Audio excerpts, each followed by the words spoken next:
Un certain passage de l'hebdomadaire Jeune Afrique vaut la peine d'une lecture à haute voix. De cette histoire troublée, il reste des traces. En témoigne l'entreprise Sycamore Investment, fondée il y a 17 ans à Dar es Salaam en Tanzanie par Zoé Francis Mtwale et Janet Ursula Kyungu. Les dates de naissance figurant sur les documents officiels de la société correspondent précisément à celles de Zoé et Janet Kabila, le frère et la sœur jumelle de Joseph Kabila.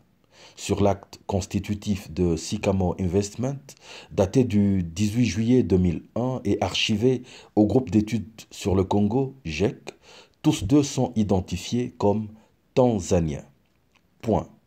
Et comme vous pouvez le voir, nous vous avons souligné ces passages en rouge.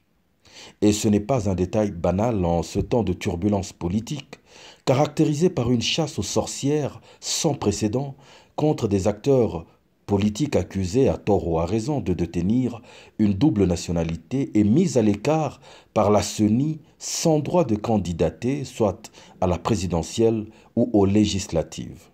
Sur les listes, soit de la DGM ou du ministre Tambwe Mwamba, on a vu presque tout le monde, sauf Jeannette et Zoé, de la fratrie Kabila, qui sont, preuve à l'appui, numéro de passeport publié par l'agence Bloomberg, citoyens tanzaniens à part entière.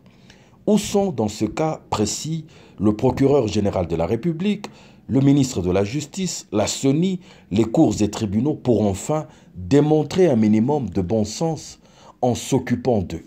Ce serait trop espéré. Ont-ils seulement cette honnêteté et ce courage? Ces intouchables présidentiels honteux ajoutaient à leurs autres nombreux privilèges le droit à d'autres nationalités sans inquiétude aucune.